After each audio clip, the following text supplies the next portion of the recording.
अगस्त 2024 को कोलकाता के RG Kar medical college में एक सेकेंड ईयर पीजीटी की डॉक्टर को कॉलेज के सेमिनार हॉल में मृत पाया गया। इस घटना से पूरा देश हिल गया और लोगों में आक्रोश फैल गया। देश भर में विरोध प्रदर्शन हो रहे हैं। हमने किताबों में पढ़ा था कि इंसान कभी जानवर हुआ करते थे और आज अखबारों को पढ़कर ये यकीन हो गया कि सच में इंसान जानवर। पश्चिम बंगाल की राजधानी कोलकाता के आरजीकर मेडिकल कॉलेज में एक ट्रेनी डॉक्टर मोमिता देवनाथ की रेप के बाद हत्या कर दी जाती है। इस घटना के बाद से पूरा देश गुस्से से उबल रहा है और देश भर के डॉक्टर्स प्रोटेस्ट कर रहे हैं। बंगाल की राजनीति के साथ साथ देश भर की राजनीति में तूफान सा उठ गया है। अभी तक कोलकाता पुलिस ने इस केस में केवल एक आरोपी को गिरफ्तार किया और जिस आरोपी को गिरफ्तार किया गया है उसका नाम संजय राय है। कोलकाता हाई कोर्ट ने इस केस को सीबीआई को सौंप दिया है और सीबीआई इस केस की जांच कर रही है। केंद्रीय जांच एजेंसी सीबीआई के लिए रेप से जुड़े सवालों का जवाब तलाशना आसान नहीं है। पोस्टमार्टम के बाद जिस तरह इस केस से जुड़े तथ्य सामने आ रहे हैं उससे ये साफ जाहिर होता है कि यह रेप और हत्या से जुड़ा कोई सामान्य मामला नहीं और इस कांड को केवल एक व्यक्ति ने अंजाम नहीं दिया है बल्कि उसके साथ और भी कई लोग हैं।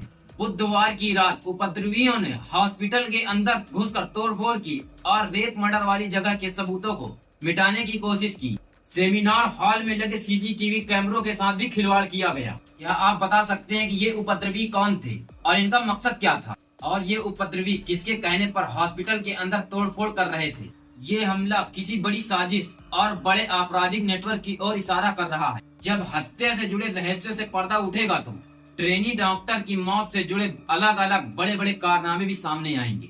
31 साल की ट्रेनी डॉक्टर की मौत में जिन सवालों के जवाब सीबीआई को तलाशने वह बेहद गंभीर हैं और किसी बड़े साजिश की ओर इशारा कर रहे हैं। सीबीआई जांच के बाद ही पता चलेगा कि ट्रेनी डॉक्टर की हत्या में कितने लोग शामिल हैं और ट्रेनी डॉक्टर के साथ गैंग रेप और मर्डर किस साजिश के तहत किया गया। क्या मेडिसिन में पीजी सेकेंड ईयर की स्टूडेंट अस्पताल में हो रही किसी गड़बड़ी की राजदार थी जिससे इसमें शामिल बड़े बड़े चेहरे बेनकाब हो जाते? अगर यह किसी एक शख्स की वैसी करतूत थी तो उसने ऐसा क्यों किया? अस्पताल प्रशासन और पुलिस इस केस में क्या छिपा रही है और क्यों छिपा रही? सीबीआई को सबसे पहले इस केस में यह साफ करना होगा कि महिला डॉक्टर के साथ रेप हुआ है या गैंग रेप।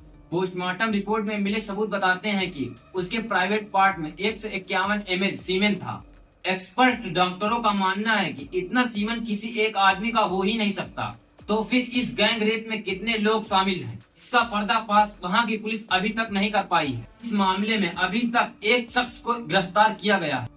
जब पीड़ित के परिजन मौत की खबर सुनकर हॉस्पिटल में पहुंचे तो ट्रेनी डॉक्टर का शव बेड पर पड़ा था और ट्रेनी डॉक्टर के फैमिली वालों को कॉल पर बताया गया था कि आपकी बेटी ने सुसाइड कर लिया है। मैंने कहा क्या हुआ? नहीं, मेरी लड़की ने सुसाइड कर दिया है, ये खबर आई है हॉस्पिटल से। मैंने कहा सुसाइड किसने कहा, कैसे? बोले नहीं, उन्होंने कहा कि ये सुसाइड हुआ है। और उनकी डेड बॉडी को देखने के लिए उनके फैमिली वालों को घंटों तक वेट कराया गया। माँ बाप हाथ जोड़ते रहे, हमें एक बार दिखाओ, हमारी बच्ची का मुंह एक बार दिखाओ। शरीर में कोई कपड़ा नहीं था, एक पाँव बेड के इस तरफ, एक पाँव बेड के इस तरफ मिला गया। जब तक पेल्विक गर्ल नहीं टूटता है इस तरह दो पाँव को नहीं चीरा जा सकता है। और ऐसा तभी हो सकता है जब दोनों पैरों को पकड़कर खींचा जाए। इसका साफ सा मतलब निकलता है कि इस केस में एक लोग के सिवा और भी कई लोग शामिल हैं जो अभी भी पुलिस की गिरफ्त से बाहर हैं और अपने आप को सेफ महसूस कर रहे हैं। उन लोगों के बारे में पता लगाना सीबीआई के लिए बहुत जरूरी है और क्राइम सीन से छेड़छाड़ के भी मामले सामने आए। जो फर्नीचर है, जो बेड्स हैं और जो पूरा सामान है उसको तहस नहस किया जा रहा है। इस बीच पुलिस ने एहतियातन आंसू गैस के गोले छोड़े और अब 3 विजुअल्स आपके सामने ये रहे। कोलकाता पुलिस के ऊपर इस मामले के सबूतों को छिपाने के आरोप भी लगे हैं। बुधवार की रात उपद्रवी भीड़ ने क्राइम सीन को बिगाड़ने की कोशिश की। सीबीआई के लिए इसे सुलझाना आसान नहीं होगा और कोलकाता पुलिस से भी जानकारी निकालना सीबीआई के लिए एक चुनौतीपूर्ण काम है। इस केस में यह जानना बहुत जरूरी है कि मौत के बाद आत्महत्या की पहली सूचना थी वो किसके इशारे पर दी गई थी। ऐसी सूचना जारी करने का क्या मकसद रहा होगा उस इंसान का। अब सवाल ये बनता है कि 36 घंटे की ड्यूटी के बाद ट्रेनी डॉक्टर सेमिनार हॉल में कैसे पहुंची। मीडिया रिपोर्ट में बताया जा रहा है कि इस केस के आरोपी संजय राय की पहुंच सभी विभागों में थी। क्या उसे ड्यूटी रोस्टर की जानकारी थी कि ट्रेनी डॉक्टर 36 घंटे लगातार ड्यूटी करेगी? ड्यूटी के बाद रात 2 बजे डिनर करने के बाद वह स्टाफ रूम में ऊपर गई। फिर वह सेमिनार हॉल में कैसे पहुंची और कौन ले गया? आरोपी संजय राय के साथ वह कैसे पहुंची? संजय राय का मुंह खुलवाना भी सीबीआई के लिए एक चुनौती। कोलकाता पुलिस ने रेप के आरोपी संजय राय को गिरफ्तार किया था, जिसको सीबीआई ने अपने हिरासत में ले लिया है। बताया जा रहा है कि संजय राय को पुलिस का संरक्षण हासिल था और उसकी सैलरी 10,000 रूपए थी, मगर उसके खर्चे सीमा से बाहर। अब सवाल ये उठता है कि आखिर वह इतने सारे पैसे कहां से लाता था? सूत्रों से पता चला कि वह ऐसी गैंग का सदस्य हो चुका होगा जो सेक्स रैकेट और नशे का कारोबार करते हैं। अब लोगों का सवाल है कि क्या सीबीआई उससे इस केस में शामिल और भी लोगों के नाम उगलवा सकेगी?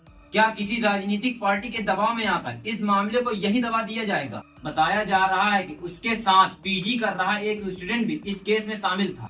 अभी तक कोलकाता पुलिस ने उससे उगलवाए राज बताए नहीं है। इस केस में राज्य सरकार के फैसलों पर भी सवाल उठ रहे हैं। राज्य सरकार ने कोर्ट के आदेश के बाद इस केस को सीबीआई को हैंडओवर कर दिया। बुधवार की रात जिस तरह रेप मर्डर वाली जगह पर सबूतों को मिटाने की कोशिश की गई, उससे स्थानीय लोगों में और भी संदेह बढ़ गया। सबकी नजरें सीबीआई पर टिकी हुई है। मेरा मानना है कि सरकार को रेप के खिलाफ कड़े से कड़े कानून बनाने चाहिए, जिससे अपराधी को अपराध करने से पहले 100 बार सोचना पड़े। और हम सबको भी आगे आकर इसके खिलाफ आवाज उठानी होगी, क्योंकि आज ये किसी और के साथ हुआ है, कल को यह हमारे और आपके भी परिवार के साथ हो सकता है। इसलिए इस वीडियो को ज्यादा से ज्यादा शेयर करें ताकि हमारी बहन मोमिता को न्याय मिल सके।